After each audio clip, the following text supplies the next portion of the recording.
पिछले भाग में हमने देखा कि मृत्यु के पश्चात आत्मा किस प्रकार यमदूतों के साथ परलोक की यात्रा पर निकलती है।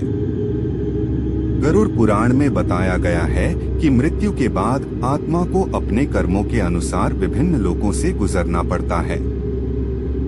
आज हम इसी यात्रा को आगे बढ़ाते हैं और देखते हैं कि आत्मा का न्याय कैसे होता है, उसे स्वर्ग या नरक में कैसे भेजा जाता है और क्या उपाय हैं जो आत्मा को मुक्ति दिला सकते हैं। जब महर्षि व्यास भगवान गरुड़ से मृत्यु के रहस्यों के बारे में पूछते हैं, तब गरुड़ उन्हें विस्तार से समझाने लगते हैं। वे बताते हैं कि मृत्यु के पश्चात आत्मा की यात्रा कैसे प्रारंभ होती है और यमलोक तक पहुंचने में उसे किन कठिनाइयों का सामना करना पड़ता है। जब किसी प्राणी की मृत्यु होती है तो यमराज के यमदूत उसकी आत्मा को पकड़ने के लिए आते हैं।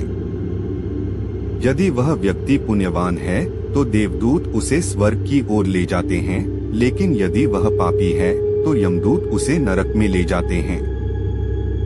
इस यात्रा में आत्मा को अनेक प्रकार की यातनाएं सहनी पड़ती हैं। गरुड़ बताते हैं कि जो लोग अधार्मिक कार्य करते हैं, दूसरों को कष्ट पहुंचाते हैं, झूठ बोलते हैं, चोरी करते हैं, हिंसा करते हैं या माता पिता का अनादर करते हैं, उन्हें मरने के बाद अत्यधिक कष्ट भोगने पड़ते हैं। गरुड़ कहते हैं कि मृत्यु के बाद आत्मा को यमलोक तक पहुंचने में 13 दिन लगते हैं। इस दौरान वह कई कठिन मार्गों से गुजरती है। इन मार्गों में कांटों से भरी पगडंडियां, जलते हुए पत्थर और अग्निकुंड जैसे भयानक स्थान आते हैं। यदि किसी ने जीवन में अच्छे कर्म किए हैं तो वह इन कठिनाइयों से बच सकता है, लेकिन पापी आत्माओं को इन कष्टों से गुजरना ही पड़ता है। यमलोक पहुंचने के बाद आत्मा को यमराज के सामने प्रस्तुत किया जाता है।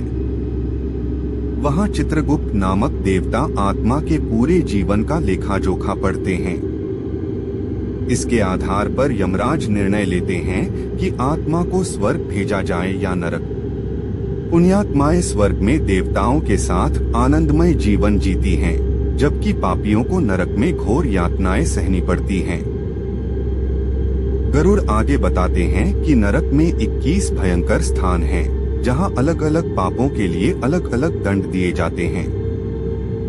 कुछ आत्माओं को उबलते तेल में डाला जाता है, कुछ को कांटों से भरी भूमि पर चलना पड़ता है और कुछ को भयंकर जीवों द्वारा नोचा जाता है। हालांकि गरुड़ यह भी बताते हैं कि यदि कोई व्यक्ति अपने जीवन में पवित्रता बनाए रखे, सच्चाई और दयालुता का पालन करे और भगवान विष्णु की भक्ति करे तो वह इन यातनाओं से बच सकता है। गरुड़ महर्षि व्यास को बताते हैं कि मृत आत्माओं की शांति के लिए उनके परिजनों को पिंडदान और श्राद्ध करना चाहिए। इससे आत्मा को मोक्ष की प्राप्ति होती है और वह अपने अगले जन्म के लिए अच्छे मार्ग पर आगे बढ़ती है। गरुड़ अंत में यह बताते हैं कि यदि कोई व्यक्ति जीवन भर धार्मिक कार्य करता है, सच्चे मन से भगवान विष्णु की पूजा करता है और सद्गुणों का पालन करता है, तो वह मृत्यु के बाद सीधा वैकुंठ धाम जाता है, जहां उसे कभी दुख नहीं भोगना पड़ता। इस प्रकार गरुड़ महर्षि व्यास को मृत्यु के रहस्यों और आत्मा की यात्रा के बारे में बताते हैं, जिससे सभी प्राणियों को धर्म और सत्कर्म की प्रेरणा मिलती है। इस प्रकार गरुड़ पुराण हमें यह सिखाता है कि मृत्यु केवल एक यात्रा की शुरुआत है। आत्मा को अपने कर्मों का पूरा फल भोगना पड़ता है, चाहे वह शुभ हो या अशुभ। जो सत्कर्म करते हैं वे स्वर्ग और मोक्ष की ओर बढ़ते हैं, जबकि पाप कर्म करने वालों को कठिन दंड भोगना पड़ता है। लेकिन शास्त्रों में बताया गया है कि सच्ची भक्ति, दान और धर्म के मार्ग पर चलकर मनुष्य अपने पापों का प्रायश्चित कर सकता है और मोक्ष प्राप्त कर सकता है। इसलिए हमें अपने जीवन में अच्छे कर्मों को अपनाना चाहिए ताकि परलोक में भी शांति और मुक्ति प्राप्त हो सके।